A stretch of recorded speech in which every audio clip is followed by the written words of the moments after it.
Perkenalkan, nama saya Fendan Nur Afandi, NIM 262070. Dan ini teman saya. Dan saya Hamid Amrullah dengan NIM 2062093. Kami dari kelompok 8 akan menjelaskan tentang teori kepemimpinan, yaitu teori perilaku. Yang pertama akan dijelaskan oleh teman saya, Venda. Dari Universitas Iowa. Penelitian yang dilakukan oleh Universitas Iowa ini dilakukan di Amerika Serikat. Penelitian ini mencakup 3 gaya kepemimpinan yang efektif dilakukan oleh pemimpin. Gaya-gaya kepemimpinan yang dimaksud yaitu gaya demokratis, autokrasi, dan gaya laissez-faire. 1. Gaya demokratis merupakan model atau gaya kepemimpinan yang mana keputusan yang dibuat oleh seorang manajer atau pemimpin melibatkan karyawan, mendelegasikan kewenangan, dan mendorong partisipasi para karyawan. Intinya, karyawan yang berada di bawah ikut berpartisipasi atau menyumbangkan suara atau pendapat dalam pengambilan keputusan manajer. Yang kedua, autokrasi. Universitas Iowa ini kemudian menyebutkan gaya kepemimpinan setelah gaya demokrasi, yaitu gaya autokrasi.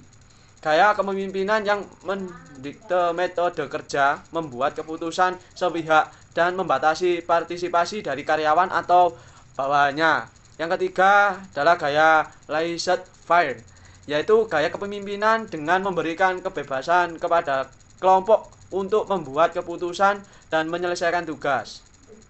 B. Negara bagian Ohio. Penelitian yang dilakukan oleh Ohio State ini diselenggarakan di Amerika Serikat, yang mana mengidentifikasi 2 dimensi penting dalam perilaku seorang pemimpin.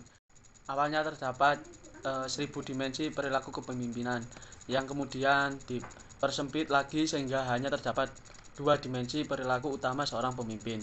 Yang pertama, inisiasi struktur, mencakup pada sejauh mana pemimpin menentukan perannya dan peran anggota kelompok dalam mencapai tujuan.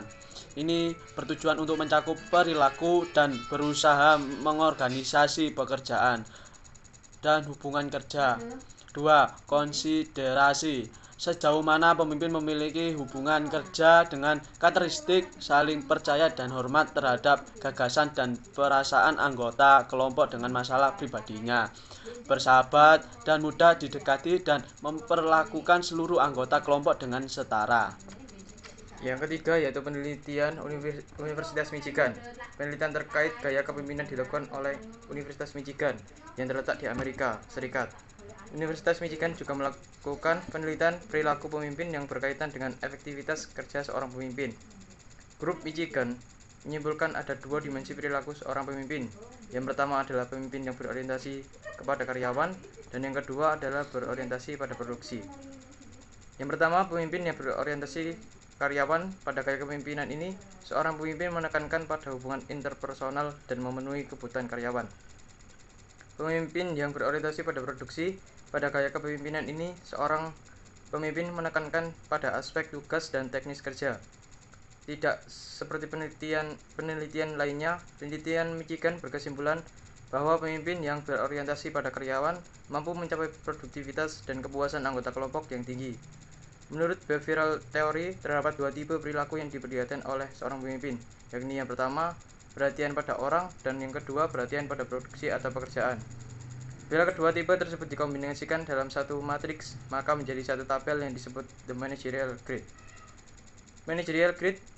Dari tabel managerial grid di atas terlihat ada 4 kepemimpinan tipe country club manajemen orientasi kepada tugas rendah, tetapi orientasi pada orang tinggi. Sesuai dengan namanya, tipe ini cocok diterapkan pada organisasi sosial. Tipe authority compliance, otoriter dan patuh, adalah tipe yang perhatian kepada tugas tinggi namun kepada orang rendah. The impoverished